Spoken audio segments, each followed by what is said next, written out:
Memang perjanjian yang pertama juga mempunyai peraturan-peraturan untuk ibadah dan untuk tempat kudus buatan tangan manusia, sebab ada dipersiapkan suatu kemah, yaitu bagian yang paling depan, dan di situ terdapat kaki dian dan meja dengan roti sajian. Bagian ini disebut tempat yang kudus. Di belakang tirai yang kedua terdapat suatu kemah lagi yang disebut tempat yang maha kudus. Di situ terdapat mezbah pembakaran ukupan dari emas dan tabut perjanjian yang seluruhnya disalut dengan emas.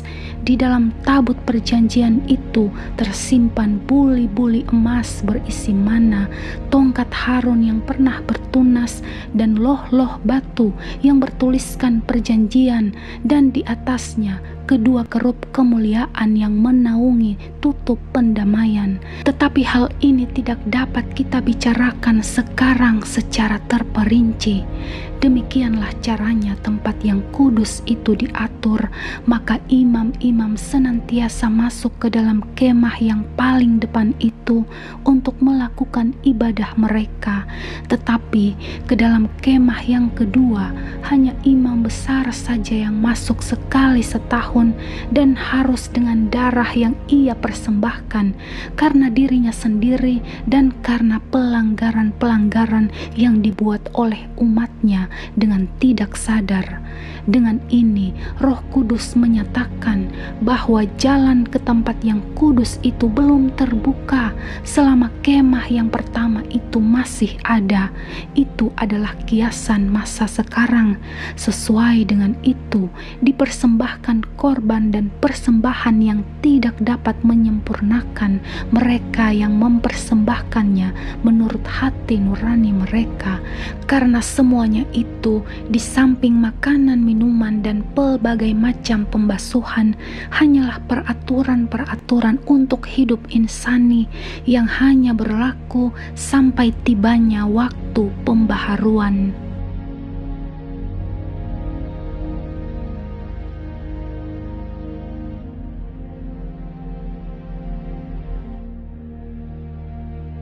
Tetapi Kristus telah datang sebagai imam besar untuk hal-hal yang baik yang akan datang.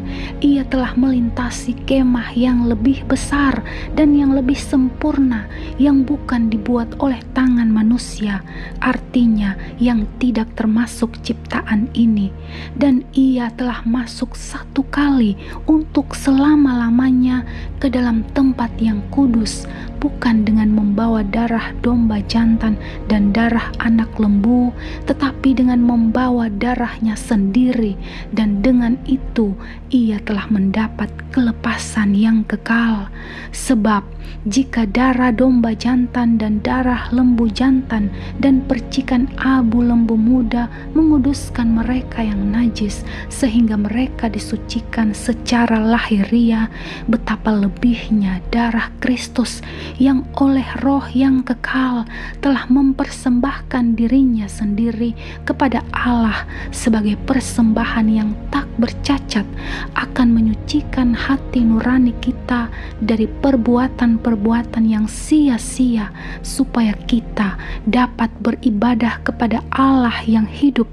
Karena itu ia adalah pengantara dari suatu perjanjian yang baru, supaya mereka yang telah terpanggil dapat menerima bagian kekal yang dijanjikan, sebab ia telah mati untuk menebus pelanggaran-pelanggaran yang telah dilakukan selama perjanjian yang pertama.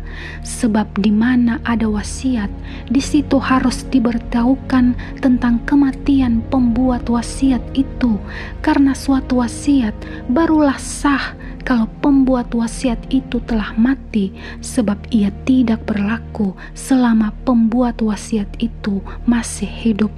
Itulah sebabnya maka perjanjian yang pertama tidak disahkan tanpa darah, sebab sesudah Musa memberitahukan semua perintah hukum Taurat kepada seluruh umat, ia mengambil darah anak lembu dan darah domba jantan serta air dan bulu merah dan hisop, lalu memercik kitab itu sendiri dan seluruh umat sambil berkata, "Inilah darah perjanjian yang ditetapkan Allah bagi kamu."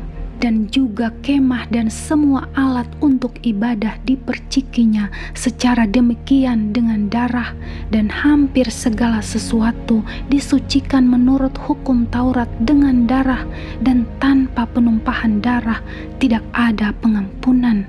Jadi segala sesuatu yang melambangkan apa yang ada di sorga haruslah ditahirkan secara demikian, tetapi benda-benda sorgawi sendiri oleh persembahan-persembahan yang lebih baik daripada itu. Sebab Kristus bukan masuk ke dalam tempat kudus buatan tangan manusia yang hanya merupakan gambaran saja dari yang sebenarnya, tetapi ke dalam sorga sendiri untuk menghadap hadirat Allah guna kepentingan kita. Dan ia bukan masuk untuk berulang-ulang mempersembahkan dirinya sendiri sebagaimana imam besar setiap tahun masuk ke dalam tempat kudus dengan darah yang bukan darahnya sendiri. Sebab jika demikian, ia harus berulang-ulang menderita sejak dunia ini dijadikan. Tetapi sekarang ia hanya satu kali saja menyatakan dirinya pada zaman akhir untuk menghapuskan dosa oleh korbannya, dan sama seperti manusia ditetapkan untuk mati hanya satu kali saja dan sesudah itu dihakimi, demikian pula Kristus hanya satu kali saja mengorbankan dirinya untuk menanggung dosa banyak orang. Sesudah itu ia akan menyatakan dirinya sekali lagi tanpa menanggung dosa untuk menganugerahkan keselamatan kepada mereka yang menantikan Dia. Dignobis